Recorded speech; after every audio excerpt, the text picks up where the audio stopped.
आमचे टीचर्स सुद्धा जे होते तिकडे ते वाहवा करायचे की बघा, माझ्या मुंबईच्या फ्रेंड्सना सांगायचे की कुडाळात ही मुलगी आली आहे आणि तरी ती तुम्हाला इक्वल टक्कर देते आहे. आणि नीट यूजी अशीच पार पाडत मग जेव्हा फायनली केएम हॉस्पिटलमध्ये ऍडमिशन घेतली, ते माझं ड्रीम कॉलेज होतं म्हणजे.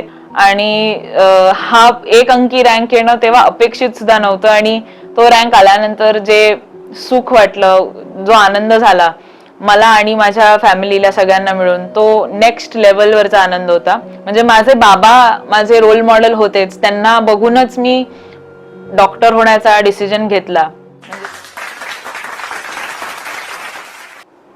नमस्कार, हॅलो, मी डॉक्टर जुई सुमेधा संजय निगुडकर. मी कुडाळात राहते आणि मी माझं 1ली ते 10वीचं शिक्षण कुडाळ इंग्लिश मीडियम हायस्कूलमध्ये केलं. त्यानंतर मी 11वी 12वीच्या माझ्या शिक्षणासाठी पुढे मुंबईला गेले. तिकडे मी IES कॉलेज ज्युनियर कॉलेजमध्ये 11वी 12वीचं शिक्षण घेतलं. आणि त्यानंतर नीट UG देऊन मी सेठ GS medical college and KM hospital इथे ॲडमिशन घेतली माझ्या MBBSच्या डिग्रीसाठी. मी गेल्या वर्षीच माझी फायनल इयरची परीक्षा पास होऊन माझी MBBSची डिग्री मिळवली. आणि आत्ता मी माझी इंटर्नशिप ऑलमोस्ट कंप्लीट करत आले आहे सेम KM हॉस्पिटलमध्ये. माझा 1ली ते 10वीचा प्रवास, माझं शिक्षण हे कुडाळमध्ये माझ्या इंग्लिश मीडियम हायस्कूलमध्ये झालं. आणि 1ली ते 10वीमध्ये मी माझ्या शाळेमध्ये माझ्या टीचर्सच्या एज्युकेशन आणि गायडन्स खाली माझ्या शाळेच्या एक्झाम एस करतच मी बाकी बऱ्याच कॉम्पिटेटिव्ह एक्झाम्स सुद्धा दिल्या. माझ्या आई बाबांचं म्हणणं होतं की, एस्पेशली माझ्या आईचं म्हणणं होतं की आपल्याला नेहमी एक्सेल केलं पाहिजे आणि आपलं नेहमीचा अभ्यास आणि आपला होमवर्क सोडून अजून काहीतरी आपण कष्ट घेतले पाहिजे आणि आपली बुद्धी वाढवली पाहिजे किंवा आपलं हार्डवर्क वाढवलं पाहिजे. तर त्यासाठी मला आठवतंय की चौथी नाही actually 3rd स्टँडर्डमध्ये Maharashtra talent search होती आणि तिथून जो प्रवास चालू झाला, तर 3रीची MTS म्हणा, 4थीची स्कॉलरशिप, 5वीचं संबोध प्रावीण्य प्रज्ञाची परीक्षा, 6वीची होमी बाबा, पुरात 7वीची स्कॉलरशिप, 8वीची संबोध प्रावीण्य प्रज्ञा, 9वीची होमी बाबा, असं करत 10वीच्या बोर्ड एक्झाम्स पर्यंत मी प्रत्येक वर्षी काही ना काहीतरी कॉम्पिटेटिव्ह एक्झाम्स दिल्या. असं एक कॉम्पिटेटिव्ह स्पिरिट निर्माण झालेली तेव्हा, कारण आमच्या इंग्लिश मिडियमच्या शाळेबरोबरच आम्ही सेमी इंग्लिश आणि मराठी मिडियमच्या स्टुडंट्स बरोबर क्लासेसमध्ये शिकायचो.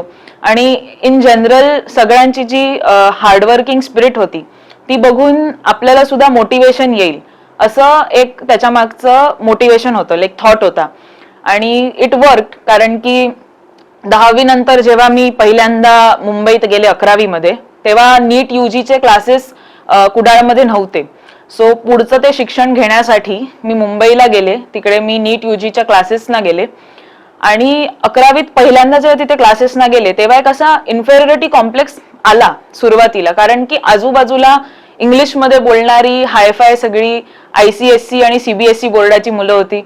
पण मग कळलं की 10वी पर्यंत जे काय कॉम्पिटेटिव्ह एक्झाम्स दिल्या, जो काही एक्स्ट्रा अभ्यास केला, जी काही SSCची सोडून NCERTची पुस्तकं वाचली, जे काही एफर्ट्स घातले, ते सगळे एफर्ट्स पे ऑफ करतात. कारण की 11वीमध्ये अभ्यास चालू झाल्यानंतर ऍट एनी पॉइंट असं नाही वाटलं की मी माझ्या पियर्सच्या किंवा माझ्या कलिग्सच्या खाली आहे. ते कॉम्पिटिशन करण्यासाठी एक आमची वीकली टेस्ट व्हायची आणि त्या कुठल्याच वीकली टेस्टमध्ये असं नाही झालं की मी माझ्या आजूबाजूच्या ICSE आणि CBSEच्या स्टुडंट्स बरोबर कीपअप नाही करू शकले. आम्ही म्हणजे टॉप 5 रँक्समध्ये नेहमी राहत होते. आणि आमचे टीचर्स सुद्धा जे होते तिकडे ते वाहवा करायचे की बघा, माझ्या मुंबईच्या फ्रेंड्सना सांगायचे की कुडाळात ही मुलगी आली आहे आणि तरी ती तुम्हाला इक्वल टक्कर देते आहे. तर ते ऐकून खूप छान वाटायचं. आणि तेव्हा वाटलं की स्कूलमध्ये असताना मी आईला मनातल्या मनात खूप विचार करायचे की आई मला हे किती एक्झाम्स द्यायला लावते, प्रत्येक वर्षी आपली शाळेची एक्झाम सोडून एक अजून एक्झाम द्यायचीच आहे, हे माझ्या डोक्यात असं बसलेलं. कारण शाळेचा होमवर्क झाला की घरी फ्री टाइम नसतोच, मग आपण बाकीचा अभ्यास चालू करायचा, कॉम्पिटेटिव्ह एक्झामचा अभ्यास करायचा, इकडे जायचं तिथे जायचं, मुंबईला जाऊन प्रॅक्टिकलचे क्लासेस घ्यायचे. हे आमचं खूप शाळेमध्ये ही खूप स्ट्रगल झालेली. आणि तेव्हा मी खूप विचार करायचे की मला मजा करायची आहे, मला 1 वर्ष फक्त शाळेची एक्झाम द्यायची आहे, माझं होमवर्क करून मला टाइमपास करायचा आहे, खेळायला जायचंय, मजा करायची आहे. जे मी केलं, पण त्याच सोबत या एक्झाम्स दिल्यामुळे एक एज आली, कॉम्पिटिटिव्ह एज जी म्हणतो ती आली, आणि एक मला कॉम्पिटिटिव्ह एक्झाम्सचं प्रेशर हँडल करायची जी सवय लागते ती सुद्धा आली, आणि त्याचा मला 12वीत खूप फायदा झाला.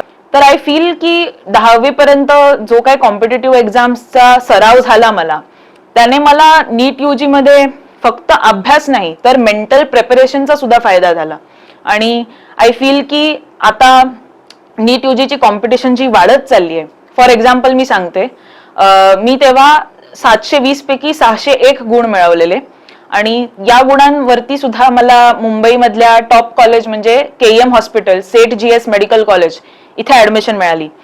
पण मग जसं मी आता माझ्या ज्युनियर्सचं ट्रेंड बघते नीट यूजीचा, 720 पैकी 720 मिळवणारी पण मुलं असतात, आणि माझ्या मार्कांना 601 मार्कांना कदाचित आता मुंबई सुद्धा नाही मिळणार, पेरीफेरीला जावं लागणार, असे मार्क, म्हणजे असं आता सीन झालेला आहे. तर कॉम्पिटिशन ही वाढतच आहे.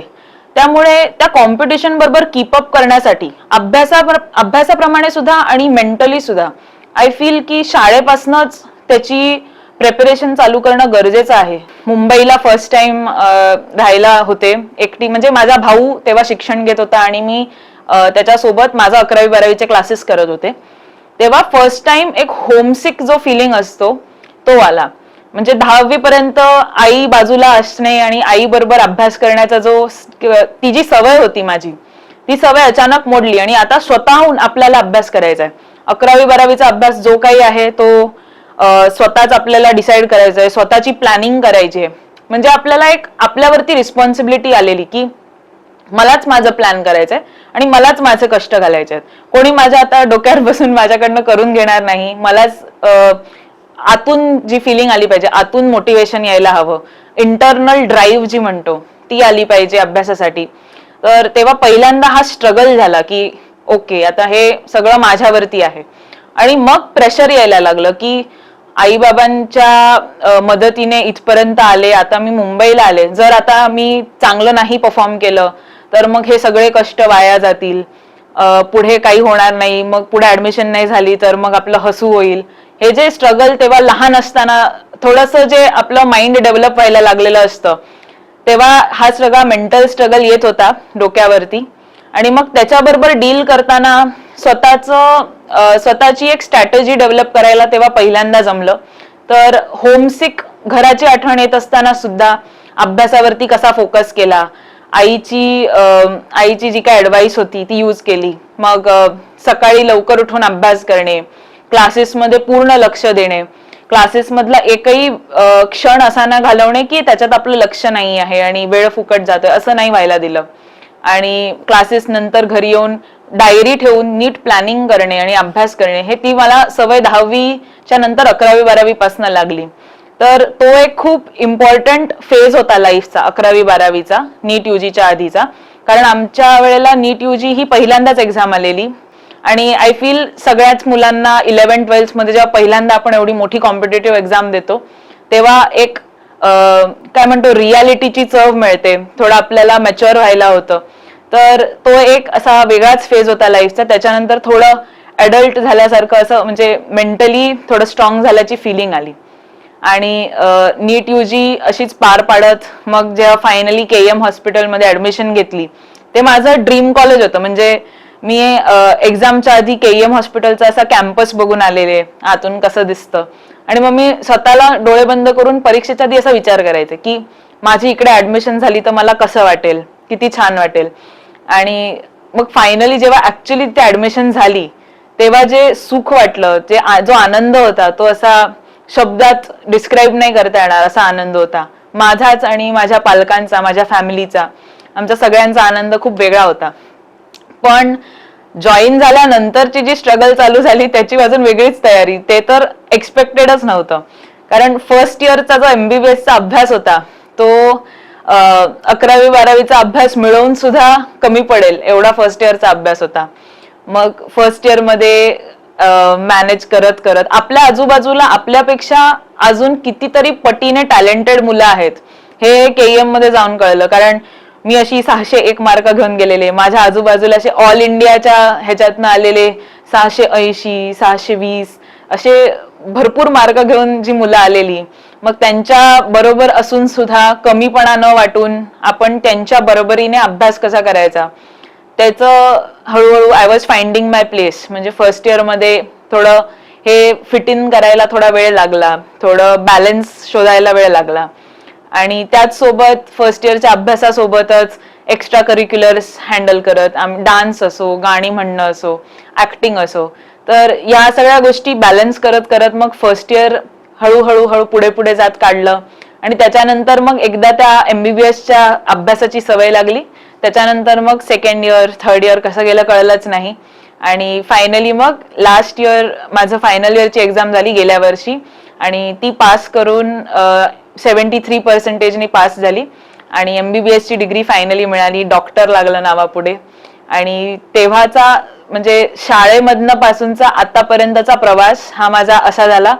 आणि every step of the way म्हणजे शाळेपासनं आतापर्यंत जो माझ्या पालकांचा गायडन्स होता माझ्यासाठी आणि माझ्या मोठ्या भावाचा जो गायडन्स होता माझ्यासाठी, दॅट वॉज म्हणजे ते खूपच प्रेशियस होतं. आणि त्यांच्या या गायडन्स शिवाय कदाचित इथपर्यंत पोचले नसते. तर त्यांच्यासाठी खूप ग्रेटफुल आहे. एमबीबीएस जेव्हा first year second year third year total 4 वर्ष एमबीबीएस असतात. त्याच्यामध्ये फर्स्ट इयर सेकंड इयर, मग एक प्री फायनल इयर आणि फायनल इयर. आणि फायनल इयर झाल्यानंतर 1 वर्षाची मॅन्डेटरी इंटर्नशिप, हा असा एमबीबीएसचा मोठा कोर्स असतो. आणि इंटर्नशिप नंतर सगळे स्टुडंट्स एक नीट पीजी म्हणजे पोस्ट ग्रॅज्युएटची एंट्रन्स एक्झाम देतात. त्याच्यावरनं पुढे जी एमडी एमएस ची डिग्री असते कुठल्याही फील्डमध्ये, तर ती मिळवण्यासाठी नीट पीजीची जी एंट्रन्स एक्झाम आहे, परत नीट यूजी सारखंच, याच्यात तुम्ही जेवढ्या चांगल्या मार्क्सने पास व्हाल त्याच्यावरती तुमचं पुढची ब्रांच आणि तुमचं पुढचं कॉलेज हे त्याच्यावरती डिसाईड होतं, ऍडमिशन त्याच्यावरती होतात. सो आता जेव्हापासून मी एमबीबीएस जॉईन केलंय, हळूहळू हा जो कॉम्पिटिशनचा ट्रेंड आहे तो वाढत गेलाय. म्हणजे मला आठवतंय माझा भाऊ जेव्हा एमबीबीएस मध्ये होता तेव्हा अशी ट्रेंड होती की फायनल इयर मध्ये आल्यानंतर किंवा फायनल इयर झाल्यानंतर एकदा एमबीबीएस ची डिग्री मिळाली की इंटर्नशिप मध्ये अभ्यास चालू करायचा या एक्झामसाठी. पण हळूहळू आता जसं कॉम्पिटिशन वाढते तसं मुलांचं अवेअरनेस वाढतंय या एक्झाम बद्दल. सो आता मुलं म्हणजे मी जेव्हा एमबीबीएस मध्ये होते आम्ही थर्ड मायनर म्हणजे फायनल इयरच्या 1 वर्ष आधीपासून क्लासेस जॉईन केले आणि आम्ही लेक्चर्स बघायचो, नोट्स बनवायचो स्वतःचे आणि एमसीक्यू सोडवायचो. हा जो अभ्यास आहे मी चालू केला थर्ड मायनर मध्ये. आता तर माझे ज्युनियर्स फर्स्ट इयर पासूनच म्हणजे एमबीबीएस मध्ये आल्याच पुढच्या पोस्ट ग्रॅज्युएटच्या एंट्रन्स एक्झामचा विचार करतात. पण माझ्या वेळेला तशी ट्रेंड नव्हती. फर्स्ट इयर आणि सेकंड इयर मध्ये आम्ही आमची टेक्स्टबुक्स वाचायचो, लेक्चर्स अटेंड करायचो, कॉलेजमध्ये जे काही शिकवलं जायचं त्याचा अभ्यास घरी येऊन करायचो. आणि मग माझ्या प्री फायनल इयर मध्ये मी लेक्चर्स अटेंड करायला चालू केले माझ्या नीट पीजीच्या एक्झामसाठी. ते झालं. त्याच्यानंतर फायनल इयरचं युनिव्हर्सिटीच्या एक्झाम्स कठीण असतात, मग त्याचा अभ्यास होता. आणि सगळं झाल्यानंतर जेव्हा आम्ही इंटर्नशिप मध्ये आलो तेव्हा खरा मेंटल गेम चालू झाला. कारण की internship he physically and mentally challenging असते. कारण की तुम्ही पहिल्यांदा हॉस्पिटल सेटिंगला एक्सपोज होता. तुम्ही जेव्हा स्टुडंट्स असता तेव्हा तुम्ही फक्त वॉर्डमध्ये जाऊन पेशंट्स बघता, तुमच्या सिनियर्स कडनं शिकून घेता. पण जेव्हा तुम्ही इंटर्न्स बनता तेव्हा तुम्हाला हॉस्पिटलमध्ये जाऊन ऍक्च्युली काम करावं लागतं, पेशंटशी डील करावं लागतं. आणि बऱ्याच वेळेला असं होतं की इंटर्नशिप मध्ये काम केल्यानंतर at the end of the day तुम्ही एवढे थकता, फक्त फिजिकली नाही तर मेंटली सुद्धा, कारण की पेशंट लोड एवढा जास्त असतो आणि एवढे कमी लोक एवढ्या सगळ्या पेशंट्सना बघत असतात. तर मोठ्या डॉक्टर्स पासनं इंटर्न्स पर्यंत सगळ्यांवरतीच एक मेंटल फटीग येतं. आणि हे मेंटल फटीग आल्यानंतर at the end of the day अभ्यास करणं खूप कठीण होतं. म्हणजे कामाचं प्रेशर आणि त्याचबरोबर एक्झामसाठी प्रिपेअर करण्याचं प्रेशर हे दोन्ही हँडल करणं खूप कठीण असतं. आणि त्यासाठी बऱ्याच वेळेला इंटर्नशिपच्या वर्षात लोक प्रिपेअर करत नाहीत एक्झामसाठी, एक ड्रॉप इयर घेतात. म्हणजे इंटर्नशिप झाल्यानंतर 1 वर्ष अभ्यास करून मग नीट पीजी दिली जाते. तर माझ्या कॉलेजमध्ये माझ्या बॅचमध्ये अशी बरीच मुलं होती ज्यांनी ठरवलेलं की ते इंटर्नशिपच्या वर्षातच त्यांचं बेस्ट ट्राय करणार आहेत. दे विल गिव्ह देअर 100% आणि याच वर्षी ही एक्झाम क्लिअर करायची. असं माझ्या आजूबाजूला बऱ्याच लोकांचा एक हे होता काय म्हणतो डिसिजन होता आणि डिटर्मिनेशन होतं. आणि त्यांना बघून मला सुद्धा मोटिवेशन आलं की मी पण या गोष्टीसाठी ट्राय केलं पाहिजे. माझ्या आईबाबांनी पण मला सपोर्ट केलं की तू इंटर्नशिपच्याच वर्षामध्ये अभ्यास करायला ट्राय कर. आणि हे सगळं मोटिवेशन घेऊन मी इंटर्नशिपच्या फर्स्ट डे पासून ठरवलेलं की कितीही झालं आणि काहीही काम असेल तरी जेवढं काम जास्त तेवढी मजा कमी करणार मी या 1 वर्षासाठी. आणि जो मला फ्री वेळ मिळेल त्याच्यात मी अभ्यास करणार आहे. तर मग यामुळे जेव्हा इंटर्नशिप चालू झाली तेव्हापासनं सकाळचं काम करून बाकीचा वेळ अभ्यास करणे किंवा दिवसभराचं काम असेल तर बाकीचा वेळ अभ्यास करणे. 24 तासाची इमर्जन्सी ड्युटी झाली की पुढच्या दिवशी थोडं झोपून मग बाकीचा वेळ अभ्यास करणे. बेसिकली हे 1 वर्ष जे होतं ते मी डिसाईड केलेलं की या एक्झामसाठी मी डेडिकेट करणार आहे.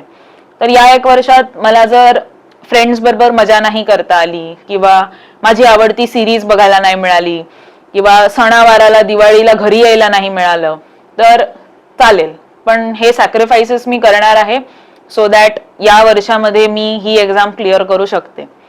तर पहिल्या दिवशीपासून हे ठरवलेलं आणि एक टार्गेट ठेवलेलं डोळ्यांसमोर. असंच एक रॅन्डम नंबर ठरवलेला. मी ठरवलेलं की मला 37 रँक आणायचा आहे. त्याच्या मागे काही कारण नव्हतं आणि 37 हा नंबर असा काही स्पेशल नाही आहे किंवा मला काही माहित नव्हतं.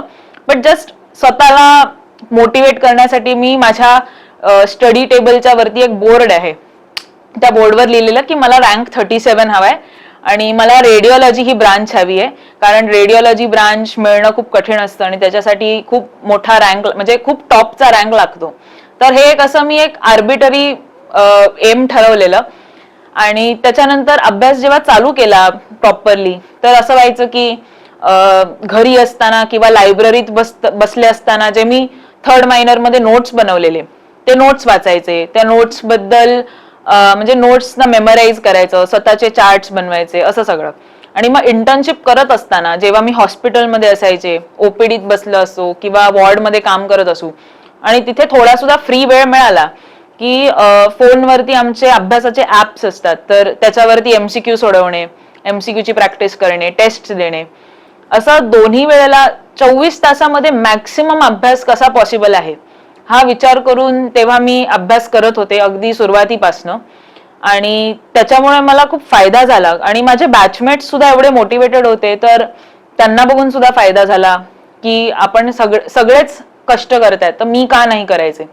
तर असा विचार करत मी पुढे पुढे अभ्यास करत राहिले. मग मध्ये थोडा असा टाइम यायचा की खचून जायला व्हायचं की इंटर्नशिप सुद्धा करते, मी एवढं काम करते हॉस्पिटलमध्ये, मला आता कंटाळा आलाय, वैताग आलाय, मी आता अभ्यास नाही करणार, असा पण एक मूड यायचा. आणि 1 महिना असा झालेला की काम खूप पडायचं तर त्या महिन्यामध्ये काही चांगला अभ्यास नाही झाला. मग असंही डोक्यात आलं की मी यावर्षी नाही करू शकत, माझ्याकडनं नाही होणार, तर प्रयत्न करून खराब रिझल्ट येण्यापेक्षा सोडून देऊया, या वर्षीसाठी नको करूया, असा पण मनात विचार येऊन गेला. पण त्याच्यामधनं बाहेर येण्यासाठी माझ्या फ्रेंड्सचा, माझ्या फॅमिलीचा जो सपोर्ट होता तो खूप महत्वाचा होता. आणि त्यांच्या सपोर्टमुळेच मग पुढे शेवटच्या 2 महिन्यात एकदम 10 ते 12 तास अभ्यास करत प्रत्येक दिवशी जेवढं जमेल तेवढं माझं 100% मॅक्झिमम कॅपॅसिटी मी दिली. आणि त्याच्यामुळे आय थिंक एवढं चांगलं यश आलं जे मला अपेक्षित सुद्धा नव्हतं. म्हणजे मी विचार करत होते की माझा जरी 3 अंकी रँक जरी आला म्हणजे 1000च्या आत आला तरी मी खुश असेन. आणि हा 1 अंकी रँक येणं तेव्हा अपेक्षित सुद्धा नव्हतं. आणि तो रँक आल्यानंतर जे सुख वाटलं, जो आनंद झाला मला आणि माझ्या फॅमिलीला सगळ्यांना मिळून, तो नेक्स्ट लेवलवरचा आनंद होता. पण हे MBBS करत असताना आणि इंटर्नशिप करत असताना आय वॉन्ट टू एक्नॉलेज की ही एक्झाम देणं खूप कठीण आहे. असं नाहीये की मी MBBS मध्ये फक्त अभ्यास केला. आमच्या कॉलेजची फेस्ट असायची, आविष्कार म्हणून फेस्टिवल, आणि त्याच्यामध्ये सगळेजण वेगळे वेगळे इव्हेंट्स करायचे. त्याच्यात मी डान्समध्ये पार्ट घेतला आहे, कॉलेजमध्ये सिंगिंग केलेली आहे. या ज्या हॉबीज मला होत्या त्या हॉबीज सुद्धा गरजेच्या होत्या. माझं अंडर ग्रॅज्युएटचं जे लाईफ होतं, फर्स्ट 4 वर्ष जी माझी MBBS ची होती ती घालवताना ह्या सगळ्या हॉबीज आणि एक्स्ट्रा करिक्युलर ऍक्टिव्हिटीज त्यांनी सुद्धा मला खूप मेंटली हॅपी ठेवलं आहे, सेन ठेवलं आहे. फ्रेंड्स बनवायला हेल्प झाली, सोशल लाईफ माझी चांगली झाली. आम्ही आमच्या कॉलेजमध्ये सगळे स्टुडंट्स, जरी ते टॉप परफॉर्मिंग स्टुडंट्स असतील तरी सगळे क्रिकेटमध्ये, फुटबॉलमध्ये, टेबल टेनिस, बॅडमिंटन सगळ्यात म्हणजे ऑलराऊंडर्स होते. आणि मी पण ट्राय केलं माझं बेस्ट की मी सुद्धा या सगळ्या ऍक्टिव्हिटीज मध्ये भाग घ्यावा. कारण की शेवटी अभ्यास एके अभ्यास करून एक टॉक्सिसिटी होते की अभ्यासच आहे आणि कामच आहे, मग आपल्या आयुष्यात बाकी काही नाही आहे मजा करण्यासारखं, असा एक फिलिंग येतो. तर तो फिलिंग अवॉइड करण्यासाठी मी माझी जी शाळेपासनं गाण्याची आणि नृत्याची आवड होती ती मी अलाइव्ह ठेवायचा प्रयत्न केला. आपल्यासारखं विचार करणारी लाईक माइंडेड लोक भेटतात ज्यांना पण तुमच्यासारख्या सेम हॉबीज मध्ये इंटरेस्ट आहे. तर अशा लोकांबरोबर सराउंड झाल्यानंतर आपली क्रिएटिव्ह साइड सुद्धा बाहेर येते. तर हे सुद्धा तेवढंच महत्वाचं आहे. आपला जो right part of the brain आहे, जो क्रिएटिव्ह ब्रेन आहे, तोच लेफ्ट पार्ट म्हणजे अनालिटिकल साइड बरोबर ते दोन्ही डेव्हलप होतात. आणि ते दोन्ही जेवढे डेव्हलप होतील तेवढी आपली पर्सनॅलिटी एक छान मल्टीफॅसेटेड पर्सनॅलिटी होते. तर हे सगळं मला एक्सपिरियन्स करायला मिळालं आणि त्यासाठी मी खूप ग्रेटफुल आहे. या सगळ्या माझ्या जर्नी मागे माझ्या आईबाबांचं जे कंट्रीब्युशन आहे ते मी म्हणजे जरी मी 100 वर्ष ट्राय केलं त्यांचे हे फेवर जे त्यांनी केले, त्यांचं जे काही माझ्या ह्याच्यासाठीचं सॅक्रिफाईस आहे, त्यांनी जी त्यांची लाईफ सॅक्रिफाईस केली आहे एस्पेशली माझ्या आईने, तर त्यांना मी हे कधीच परत रिपे नाही करू शकत. आणि म्हणजे त्यासाठी I will forever be grateful to them असं आहे. म्हणजे माझे बाबा माझे रोल मॉडेल होतेच, त्यांना बघूनच मी डॉक्टर होण्याचा डिसिजन घेतला. म्हणजे त्यांच्या फील्ड बद्दलचं प्रेम आहे आणि त्यांच्या पेशंट्स बद्दलची त्यांची जी आपुलकी आहे, जे कंपॅशन आहे त्यांचं, ते बघून चांगलं डॉक्टर बनण्याची जी इच्छा होती ती निर्माण झाली. म्हणजे लहान असताना तेव्हा ते कधी डोक्यात आलं नाही की मला बाबांसारखं डॉक्टर बनायचं आहे आणि का बनायचंय, कशाला बनायचंय, हा सगळा विचार तेव्हा तेवढ्या लहानपणी त्या ब्रेन मध्ये निर्माणच होत नव्हता. पण सबकॉन्शियसली कुठे ना कुठे त्यांचे जे संस्कार घडत गेले त्याच्यामुळे डॉक्टर होण्याची इच्छा निर्माण झाली माझ्या नकळत. आणि जशी मी मोठी झाले तशी माझा भाऊ जेव्हा MBBS ला जॉईन झाला, तर त्याचं हार्डवर्क बघून, त्याचं जिनियस जे होतं ते बघून अजून इन्स्पायर्ड वाटायचं की माझा भाऊ एवढं छान सक्सेस मिळवू शकतो तर मी पण ट्राय करू शकते. त्या दोघांचा जो माझ्यासाठी फील्ड मधला गायडन्स आहे, माझ्या वडिलांचा आणि माझ्या भावाचा, त्या गायडन्समुळे मी पुढे पुढे म्हणजे असं झालेलं की माझ्यासाठी स्टेपिंग स्टोन्स बनवलेले की कुठे कुठे पाय ठेवत तुला पुढे जायचंय. मला फक्त माझा कष्ट करून माझं जे काय एफर्ट्स घालायचे ते घालून मला पुढे पुढे त्या स्टेपिंग स्टोन्सवर पाय ठेवत पुढे जायचं होतं. आणि ते पुढे जाण्याचा जो प्रोसेस होता त्याच्यात माझ्या आईने जी मदत केली आहे ती काइंड ऑफ शब्दात नाही घालू शकत अशी मदत आहे. म्हणजे अगदी पहिली मधल्या फर्स्ट स्टँडर्डच्या शाळेतल्या एक्झाम पासनं घेऊन 10वीच्या बोर्डाच्या एक्झाम्स पासनं 11वी-12वीची नीटची एक्झाम, प्रत्येक एक्झामच्या आधी मी छान झोपायचे आणि माझ्या आईची झोप नसायची कारण तिला एवढं स्ट्रेस यायचं. ही जी माझी सपोर्ट सिस्टीम माझ्या फॅमिलीची आहे, इन्स्पिरेशन सुद्धा आणि मोटिवेशन सुद्धा आणि इमोशनल मेंटल सपोर्ट सुद्धा जो आहे तो मला त्यांच्यामुळेच मिळाला. आणि एवढं हे जे सक्सेस आहे 10% माझं आहे आणि 90% माझ्या फॅमिलीचं आहे. आणि त्यांच्याशिवाय कदाचित तिथे यायला जमलं नसतं.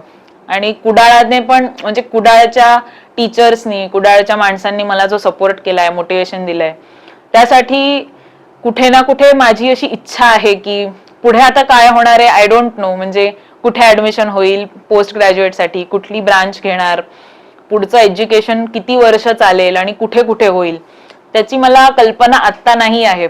पण मनात एवढी इच्छा आहे की समजा 6-7 वर्षांनंतर मला सेटल व्हायचं असेल तर म्हणजे मला कुडाळात परत येऊन कुडाळच्या आपल्या माणसांबरोबर राहावं आणि इकडे ज्या लोकांनी मला इन्स्पायर केलंय त्यांच्या बरोबर मी माझी प्रॅक्टिस बिल्ड करावी, त्यांच्यासाठी मी डॉक्टर बनावं अशी एक इच्छा मनामध्ये आहे.